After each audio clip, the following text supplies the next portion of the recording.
Bandwidth for all shows on the Aussie Tech Heads network is supplied by Aussie Tech Heads Web Hosting. For a fast, affordable and reliable Australian server with fantastic support, contact Aussie Tech Heads Web Hosting at aussietechheads.com.au. Aussie Tech Heads, Australia's best hosting service.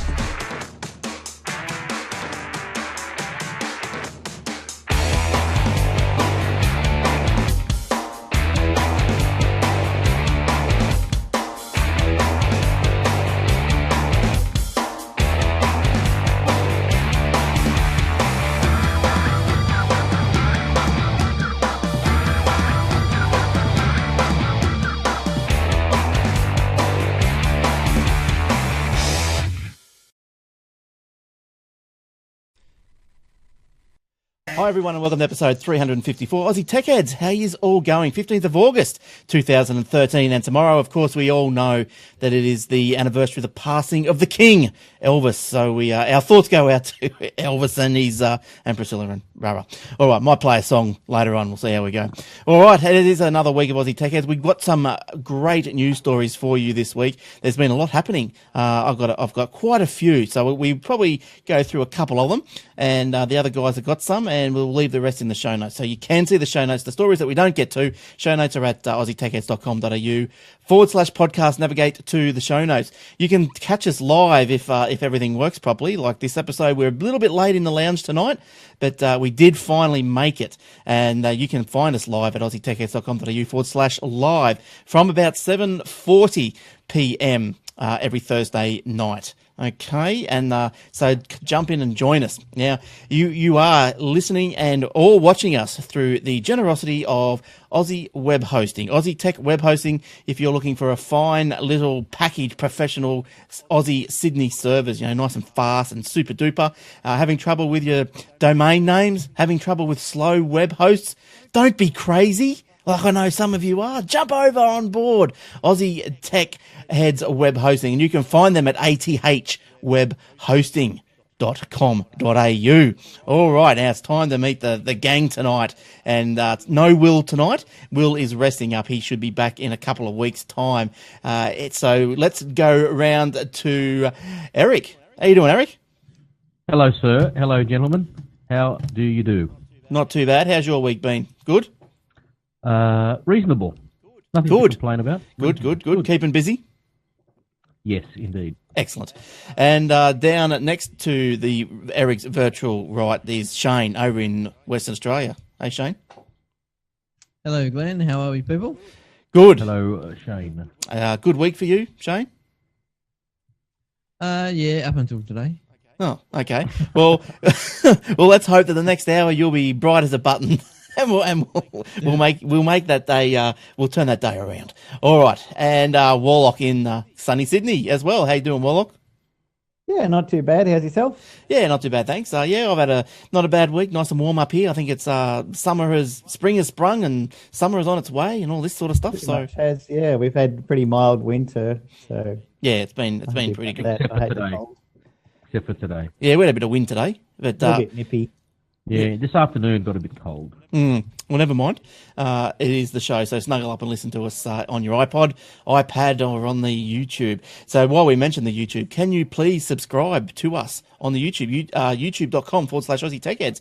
And hopefully pretty soon, if we can get another, 20 people to subscribe, we will be able to test out this new YouTube live streaming. And hopefully that's going to give us some good streaming value.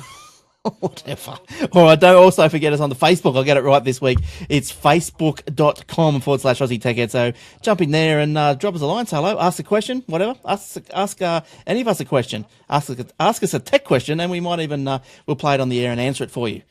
Let's hope. Only need 17 more. We're getting there. 17 more. Wow, we are getting there. Good on you. Yeah. Awesome. Bloody awesome. That is. We need some talent to try and get them on the phones. Top hats, tails. Woo. All right. Where are we going to start? Look, I'm going to throw over to Shane, and let's start with Shane's this week in tech history and see what he's got to marvel us with. Although tonight for all those years gone by, what's happening, Shane? All right, yeah. So courtesy of Tom Merritt and his chronology of tech, the first one that I will enlighten you people about is on August 10, 2004. The iTunes Music Store library passed the mark of 1 million songs available. That just seems so long ago, doesn't it? Nearly 10 years. Yeah, I know. But only 1 million. What's it up to now? About 600,000 billion? All right, good. And how many of those have you downloaded, Eric? Quite a few. Or, you... not quite a bit, I suppose. I'll tell you if you want. Oh, well, no, it doesn't matter. While Eric's doing looking at that, I just thought there are 776 songs. Yeah, right. Wow. Got, and probably about 40 movies. Yeah.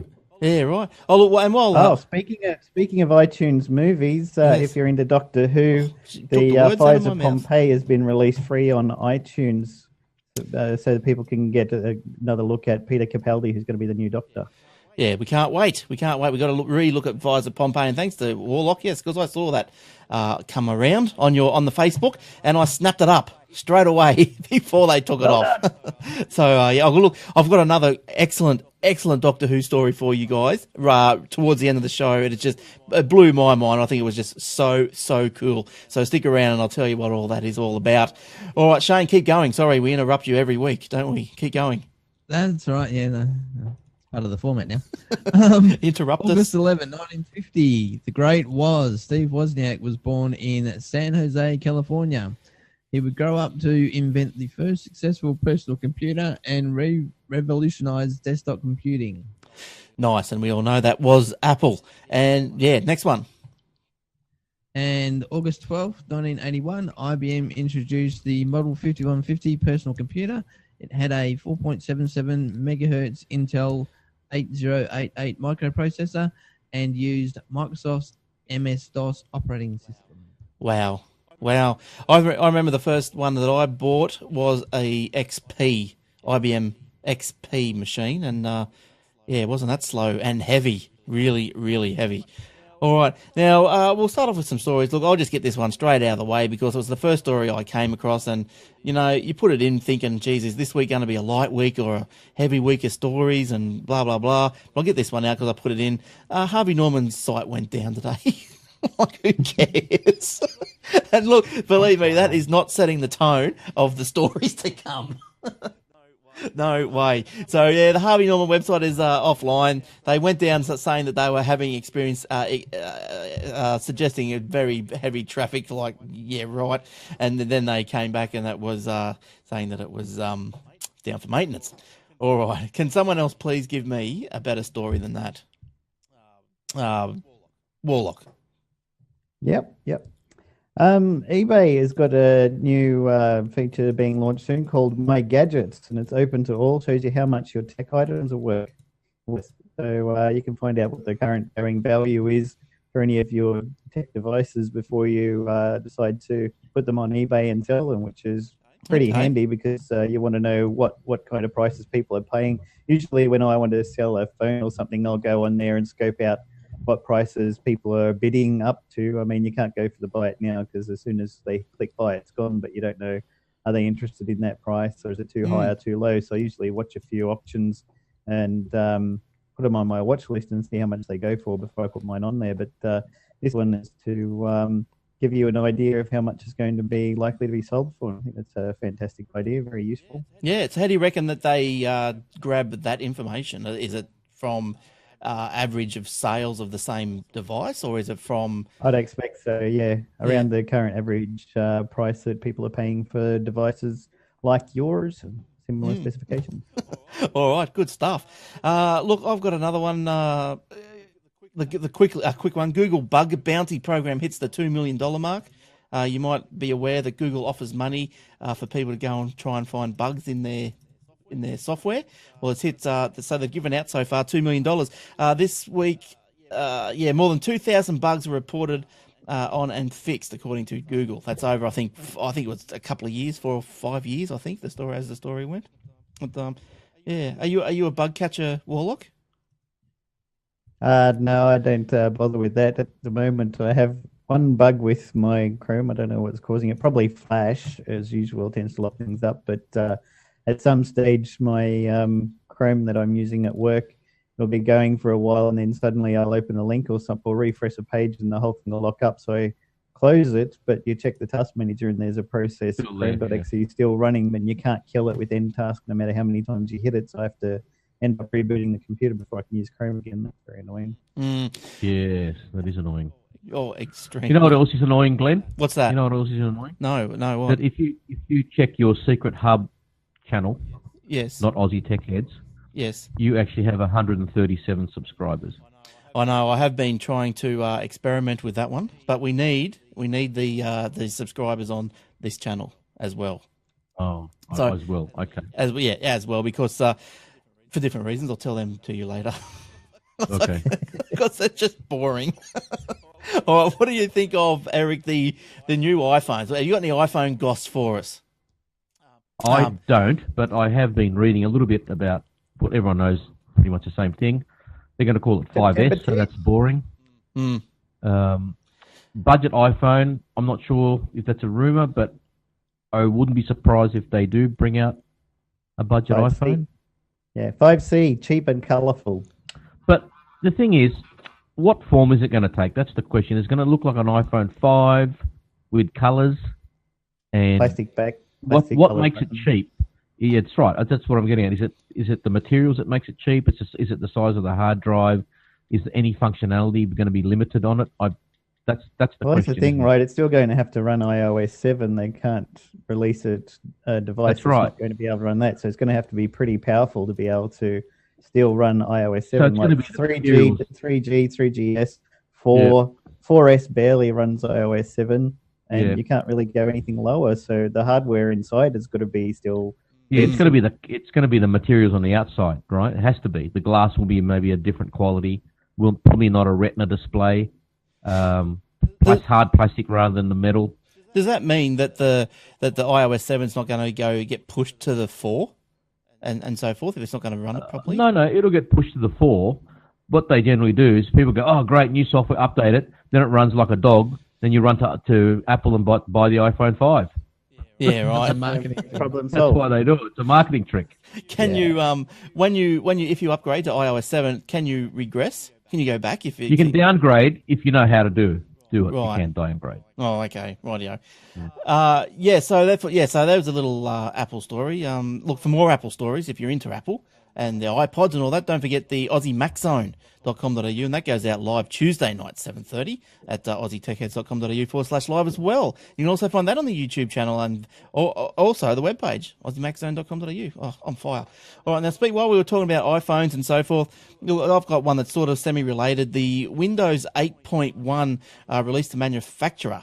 Now, Windows looks like, or Microsoft seems to have changed the way that they want to do this. They're not releasing the 8.1 RTM to the tech heads first, apparently. They're holding it off. They were going to release it to the tech channel, which is the TechNet and the MSDN channel, in around now, August sometime. But now they've delayed it until October, until the actual launch and / release date. Well, that's a bit silly, because how can the techs test it before release date? Yes, well, apparently it says... You'll be able to get the beta, test the beta. That's right. But not the Gold Master before everyone, I guess. Because the 8.1... Aren't they shutting down the TechNet and the other one? Or at least TechNet? TechNet they are shutting, but the MSDN, no, they're not shutting. Yes, so that's all happening pretty soon. But like you might say, but hang on, Windows 8.1's already out. Yes, it is. But there's another one that's actually been leaked to the internet, and it's another.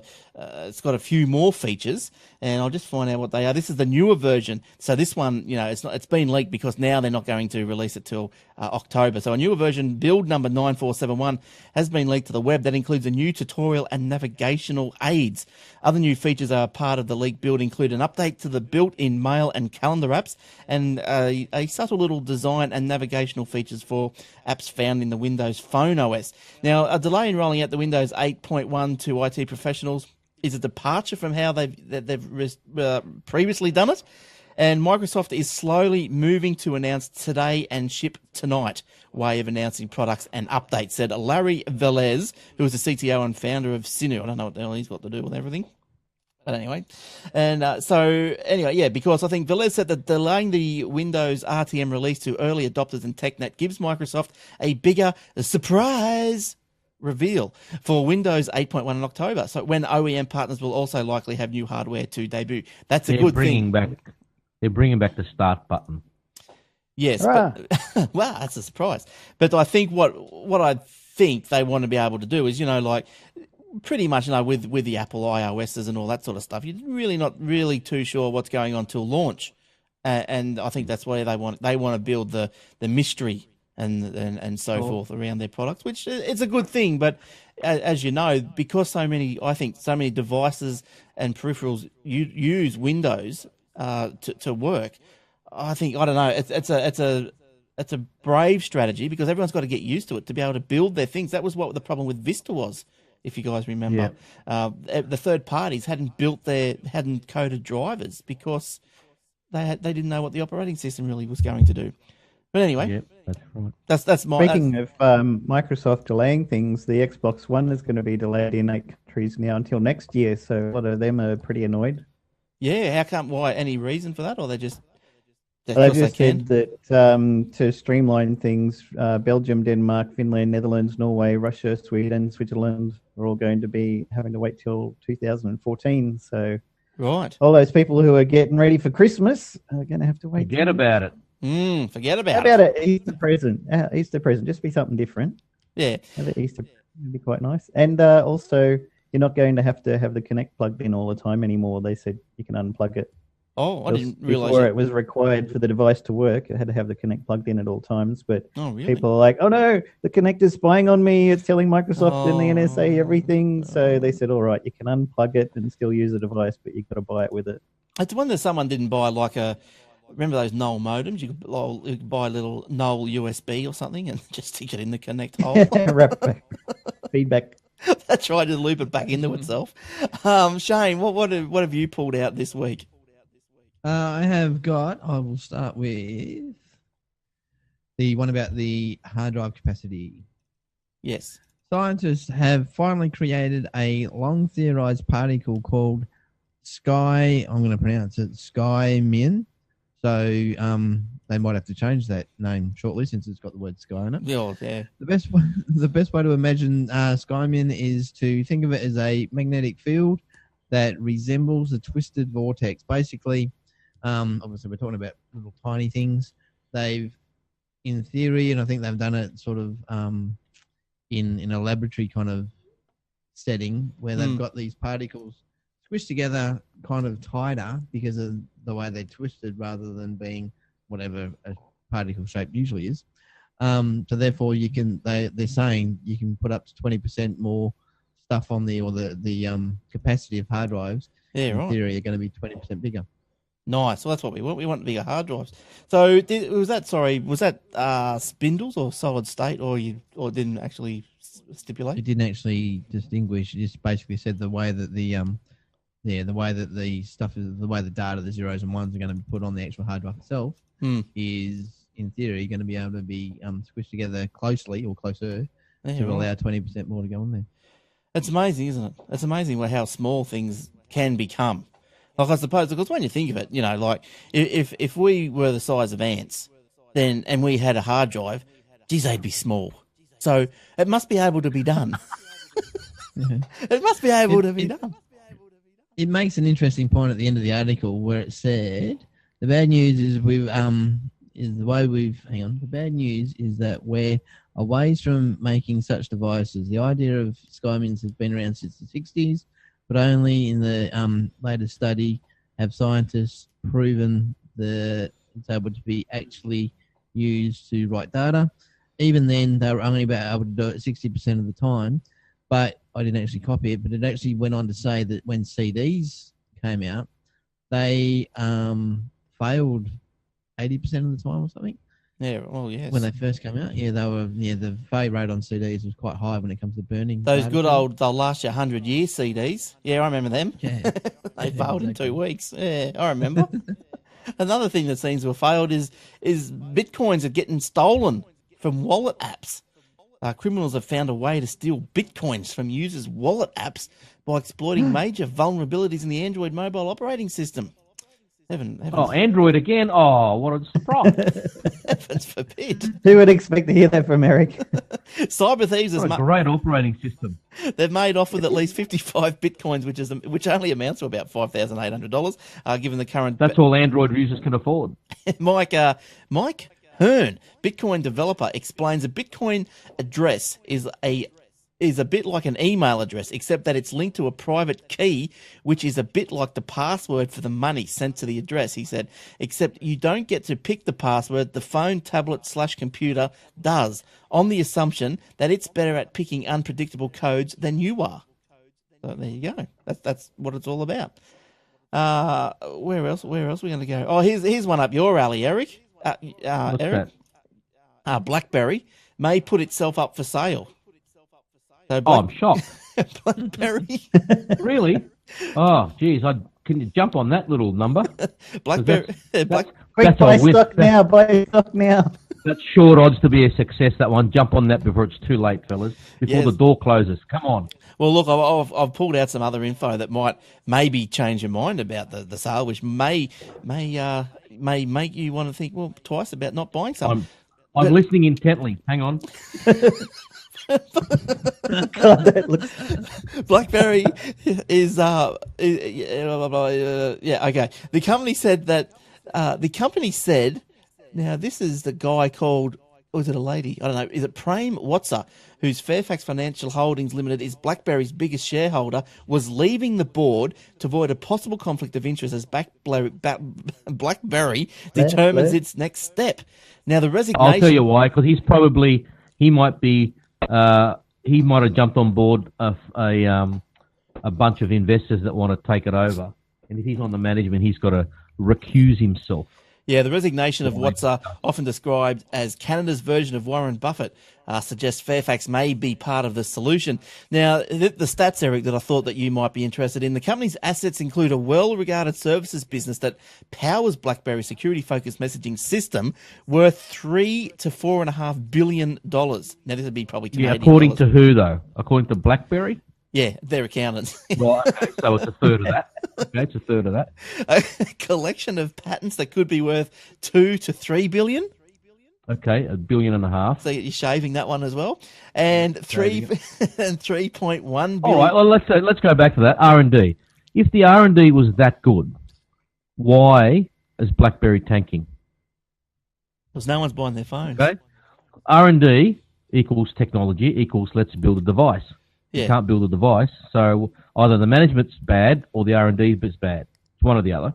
They waited too long resting on their they missed laurels. the boat. Yeah, they missed the boat. They got complaints. Like, iPhone's just going to be a fad. Don't worry about that anymore. I think Steve Ballmer said the same thing. iPhone, overpriced. No one's going to buy that.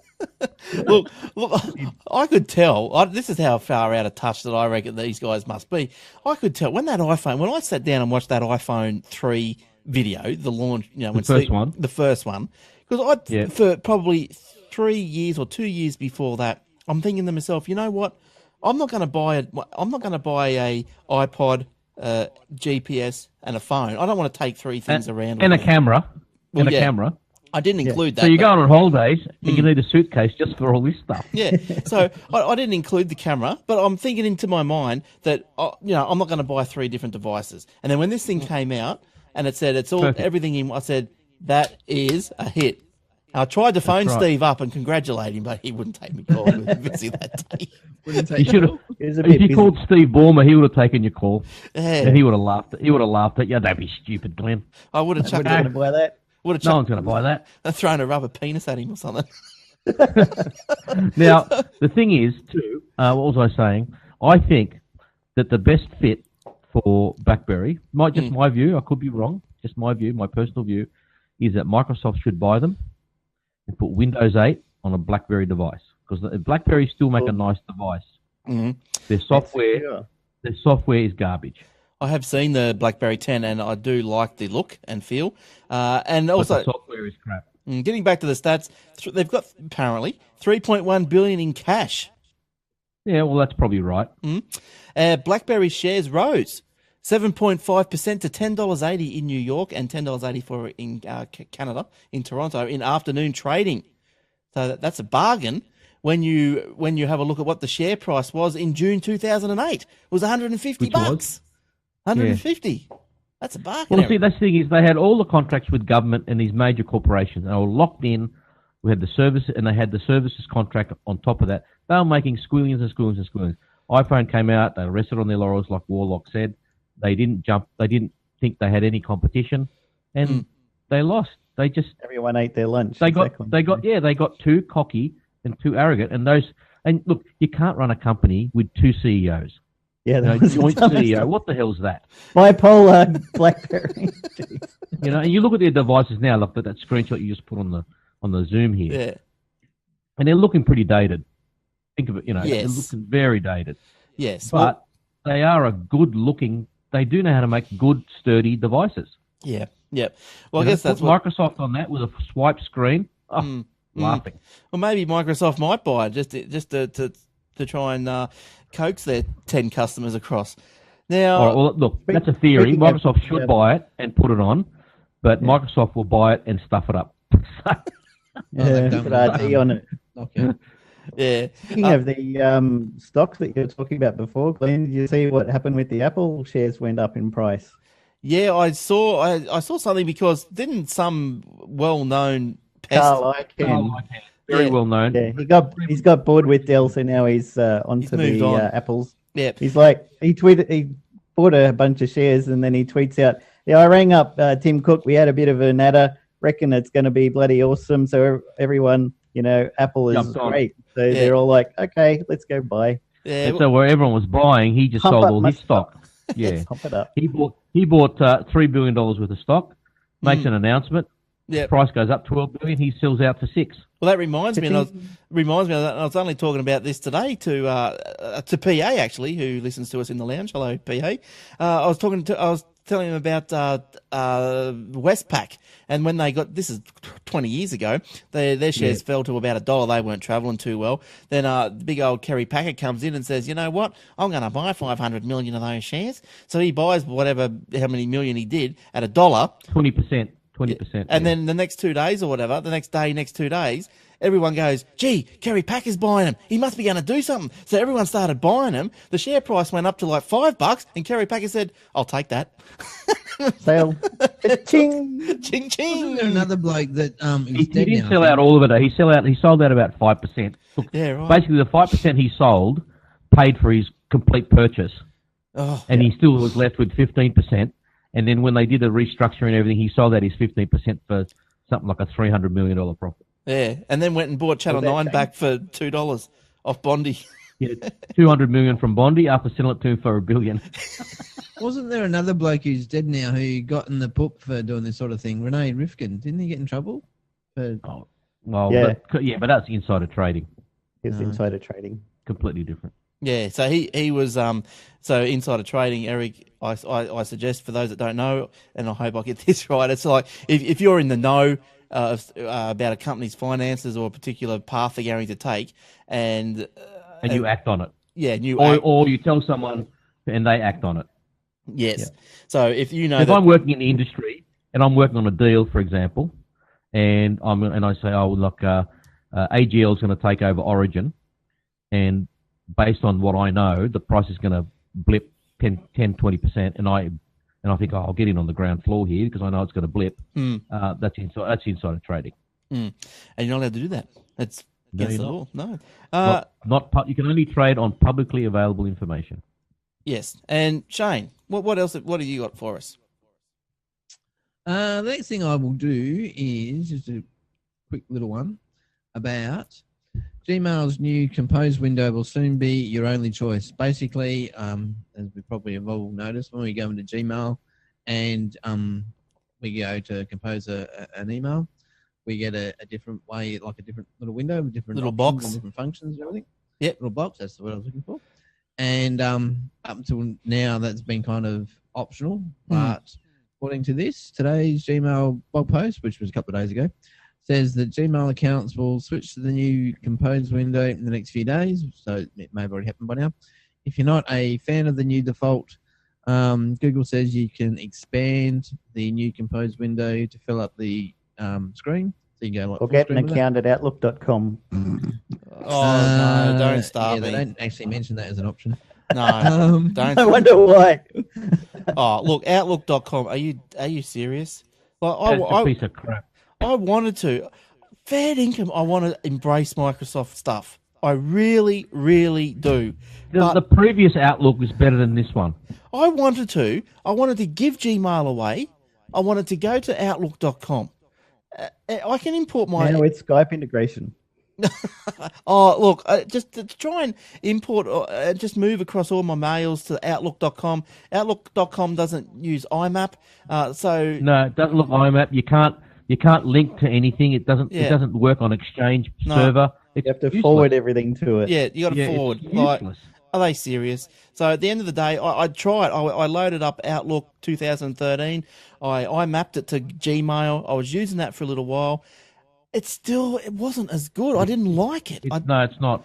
It wouldn't do the The conversations. calendars don't come up. You can't import your calendars from Gmail. Don't come across. No, Hopeless. They've Hopeless. look, Hopeless. they're probably It's a bloody shambles, it is! it's a shambles, of course. It's a travesty. Someone should. Somebody blow Bill should. Gates up. I don't say that. The US government will get onto words like that and you'll be in trouble. I stopped myself just in time. Yeah, they'll be turning on your Connect right now. Crap, yeah, I better turn that off. Yeah, but getting back to the story that Shane was talking about, look, I don't mind a new window for the Gmail. I quite enjoy that little one that pops up. It allows me to create a new email as well as search my emails. Look, Shane has provided a picture here for those on the video. Hopefully, the new window that pops up, what the picture displays is the new window popped up in the center of the screen, but the window behind is darkened. So hopefully you will still be able to navigate and use that window behind. Otherwise, it would just be a big waste If of it's time. about that size, it won't be too bad. It was this tiny little one that took up 1/10 of the corner of your screen that was annoying. Oh, I didn't mind that. I didn't mind that at all. I thought, okay, well, I can still navigate around and yeah. Well, I understand that everybody has taste, so Yeah. I'm Well, willing you could have pushed that to your fourth monitor if you wanted to. Got around with it that way and then full screened it. All right. So yeah, all right. Now look, another big story that's probably hit this week is, remember the Kogan Telstra Kogan and ISP1 debacle, you know. Wow. Oh, well, they're back at it again, aren't they? Because apparently ISP1 is going to Telstra is suing. Yeah, well, Telstra is suing ISP1 because Telstra They're giving people what they asked for. yes, that's right. I know that stuff. Yeah, because I think the crux of the whole issue back then was with Kogan and ISP1, because remember, ISP1 turned off quite a few of Kogan's customer SIMs because they had used too much data or calls or whatever. But Kogan come back and said, well, hang on, the agreement we signed with you as the wholesaler or the reseller was that you would give us unlimited. These calls are unlimited. This block of calls is unlimited. And now you've cut people off. We've advertised as unlimited. We've sold as unlimited. And you're cutting them off. Off to court we go.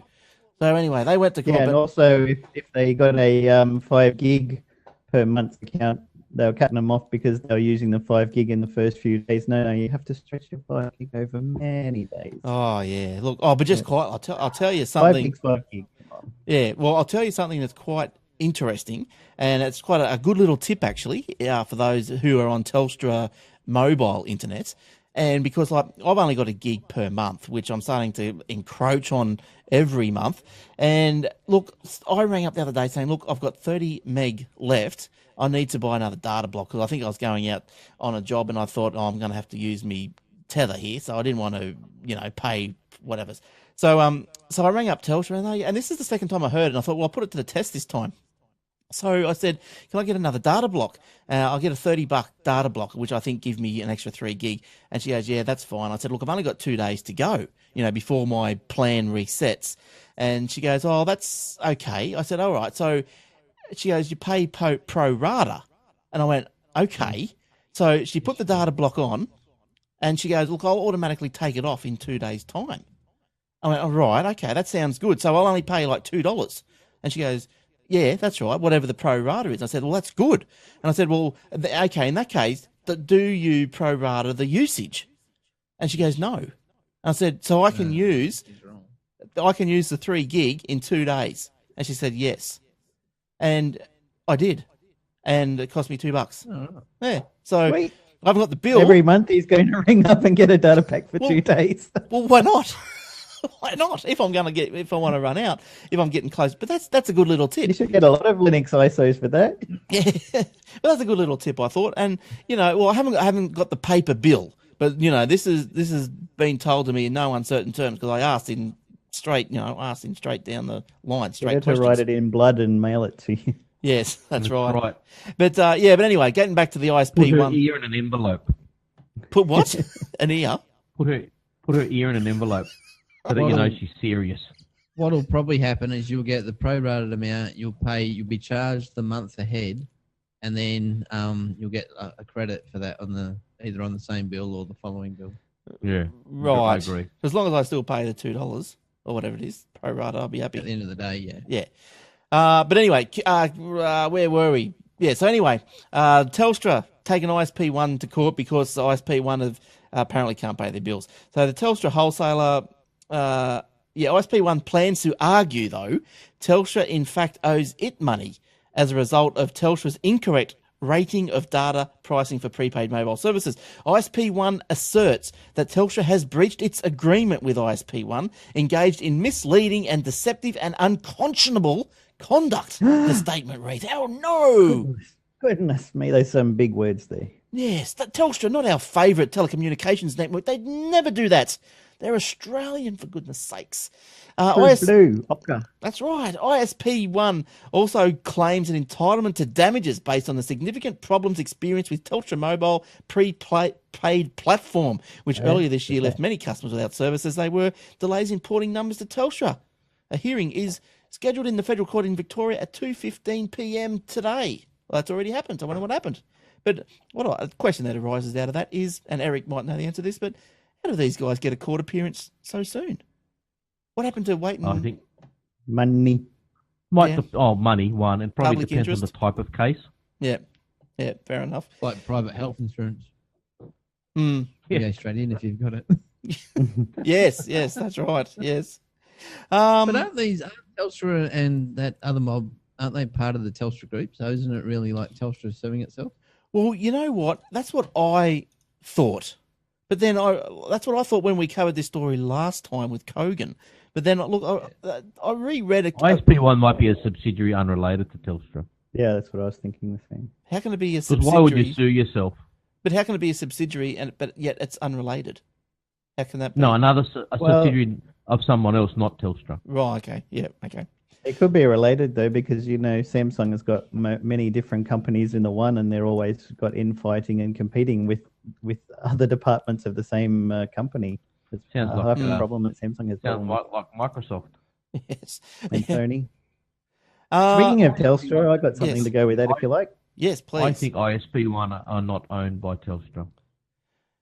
Well, because when we covered the Kogan thing, I thought that the inference was that I thought that went along the line of Telstra's arm or ISP1 an arm of Telstra, but obviously who knows? You can't believe everything you read. Reports are conflicting all the time, aren't they? But yes, Warlock, what's your Telstra story? Telstra and Ericsson are testing out a new advanced LTE. Category 4 device will not only give customers access to LTE-A on the 1800 and 900 megahertz network, but also allow for much higher speeds on the single LTE band when outside of the LTE-A coverage areas. They're going to be the first in the world to try LTE-A, and so there's a lot of carriers around the world are going to keep their eye on this test and see how it's going to go. And what sort of speeds are we talking about, with this enhanced faster. Are you listening? It's advanced. It's higher and faster and big words that mean things like that. It's based on the story we did a couple of weeks ago about that Huawei phone, or however you pronounce it, which is a Huawei phone. Huawei. Yeah, Huawei. It was up to 150 megabits down, I believe. That's all right. Malcolm needs to get his mitts on that one. Yeah. Yeah, well, you saw that speed test I did, Glenn. Oh, yeah. Yeah, tell them what speed you got off Well, your... that was on my iPhone, LTE, iPhone 5, 86 down.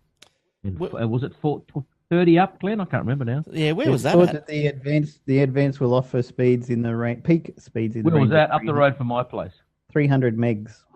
Yeah, gee, that's There you pretty. go. That's fast, isn't it? That's pretty good. See, we don't need the NBN. No, not at all. Actually, Problem is, we're it's mostly... going to cost you $100 a day. That's a problem.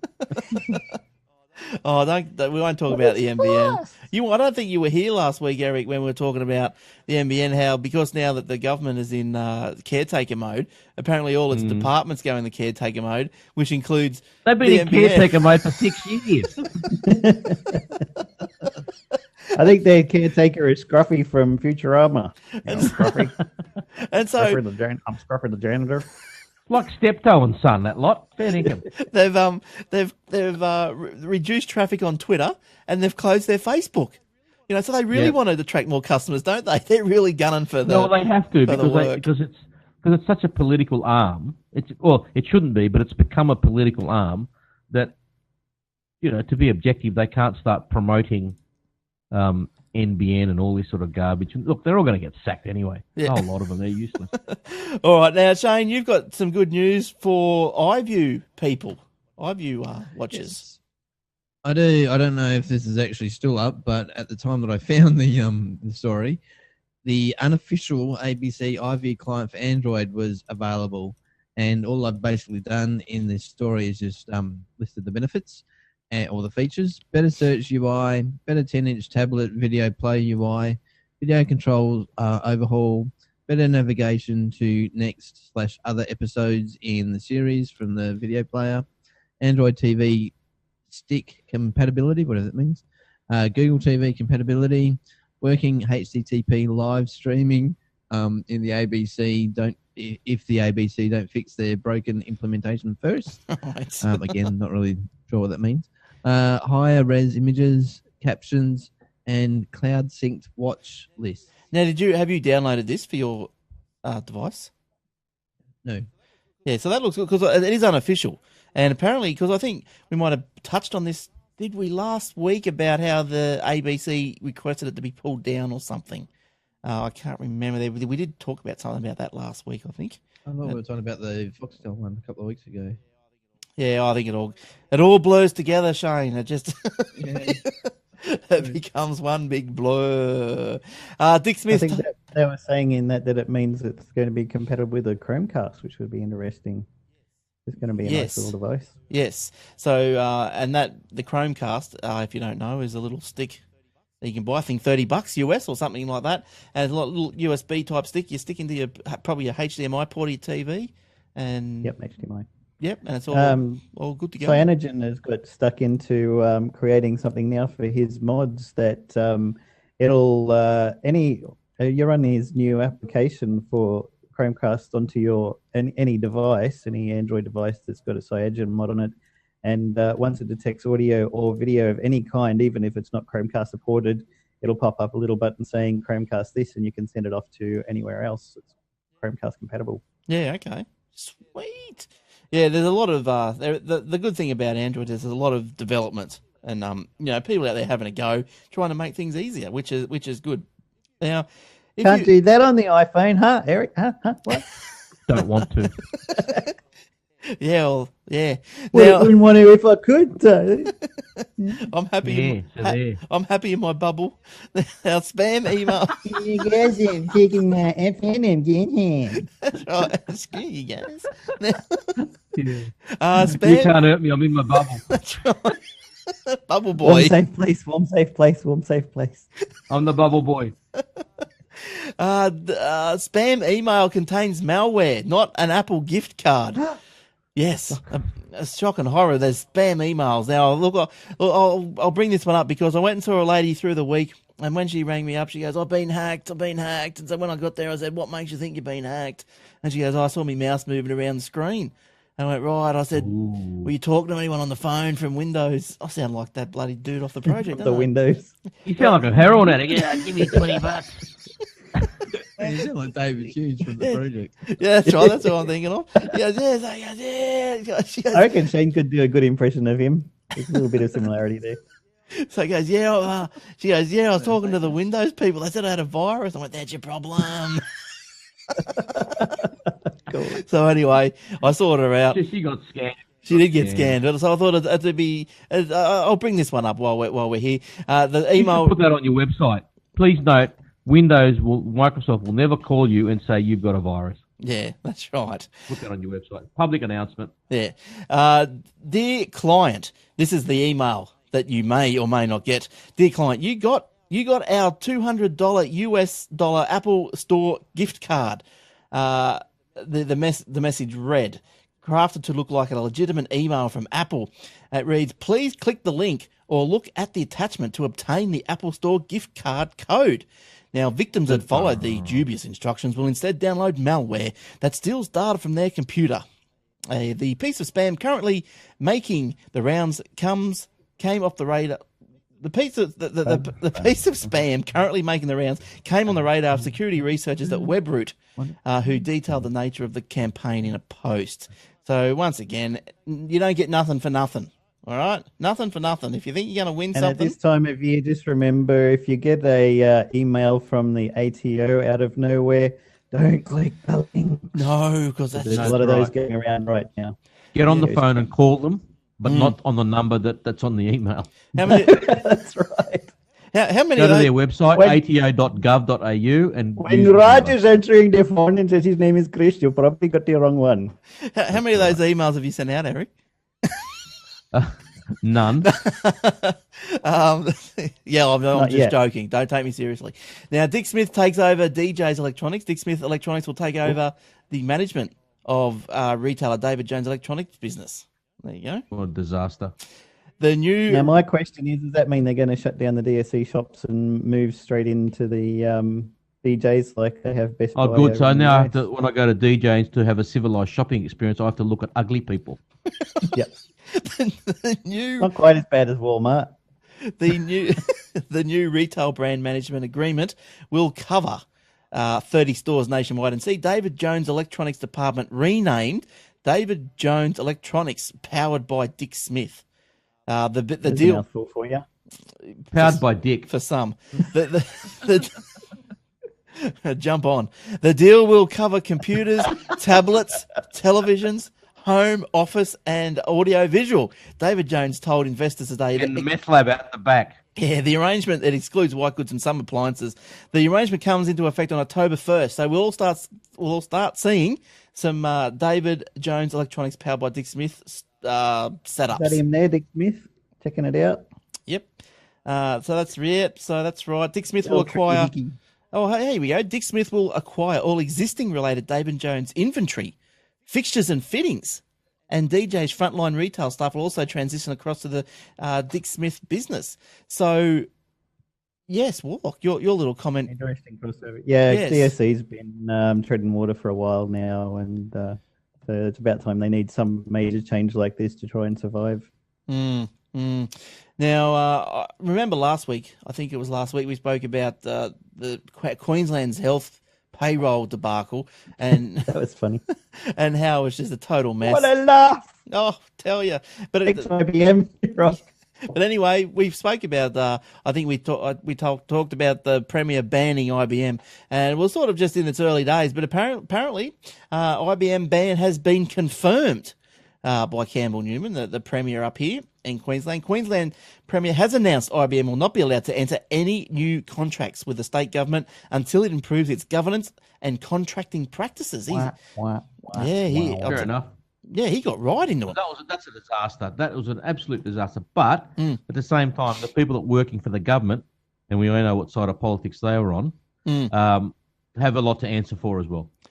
Yep. Well, that's right. I think. They're not going to, because they're the ones who make the decision. I think. Well, they're all gone. They've been sacked anyway. It's only them 8 of over there. That I and the B and the M. It's all their fault. We didn't have anything to do with it. We got voted out. Get the shredders going.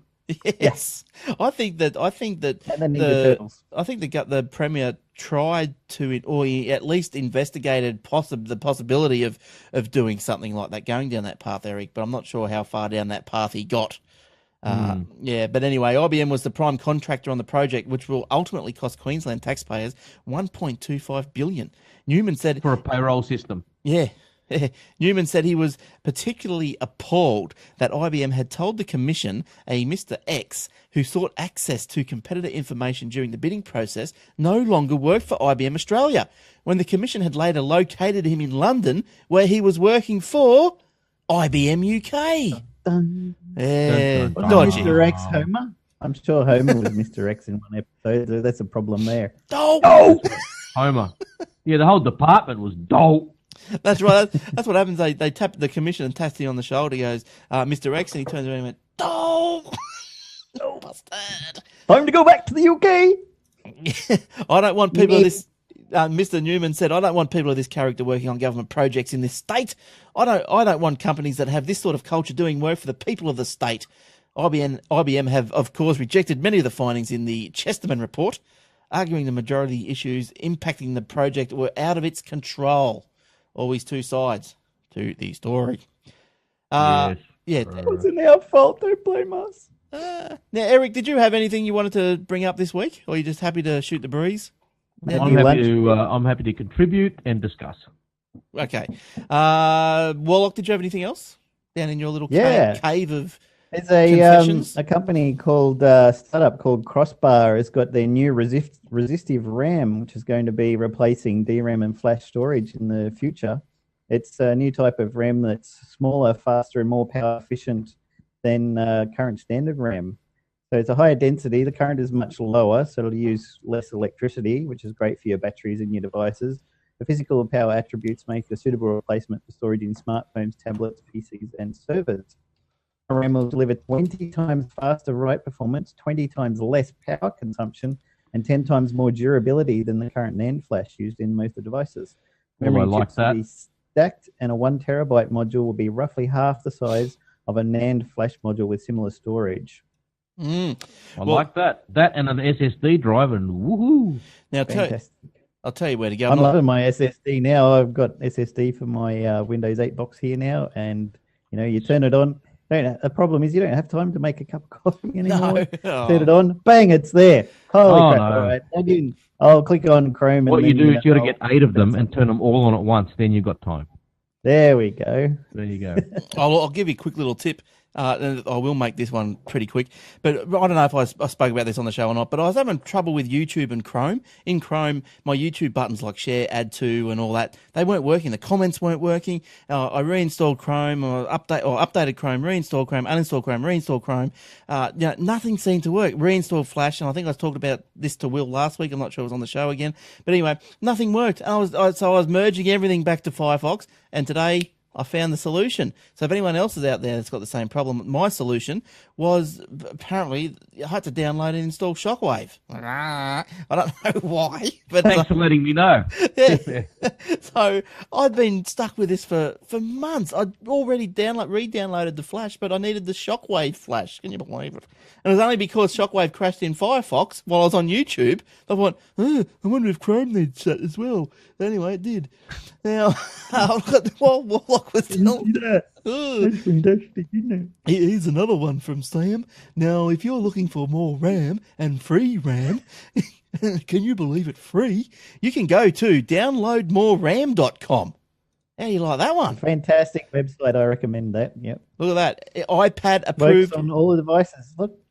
Look at that, eh? Works on your iPhone, works on your PC. And look at the price, it's free. You can download as much as you want. I go for the 4 gig if I were you. Why not? You might as well get That's as the much new as one that's possible. just come out. That's right. Yeah. All right, good stuff. Go and have a look at that one and enjoy the ride. Now, let's have another little story here. Anyone else got any stories? Shane, are you still pumping into stories? Yeah, a couple more. All right, little one here where it says the headline is "Holy crap! Does this Shazam for live music actually work?" Last weekend, which is a couple of weekends ago now, ahead of Outside Lands Music Festival and Arts Festival, which starts today, which is, like I said, a couple of weeks ago in San Francisco, the first ever Outside Hacks took place. Ooh. The hackathon was sponsored by Grace Note and Dolby, and the music recognition company hacked together what they're calling Music ID Live, and works pretty well for something that was built in just 24 hours. Basically, it's a thing. As we probably know, Shazam is no good for live performances, people humming and singing and all that kind of stuff, because of the way it does its music recognition. Its algorithm, yeah. But apparently there's an app called SoundHound that you can hum to. I've tried it a couple of times. I mustn't be humming right. But the only problem I found with it is that it doesn't like Australian music as much as it likes all the overseas stuff. But yeah, but SoundHound... Her accent. Probably not. But SoundHound or Shazam, yeah, they're both great little apps. They're good. I can use it in the car, going along in the radio. What's this song?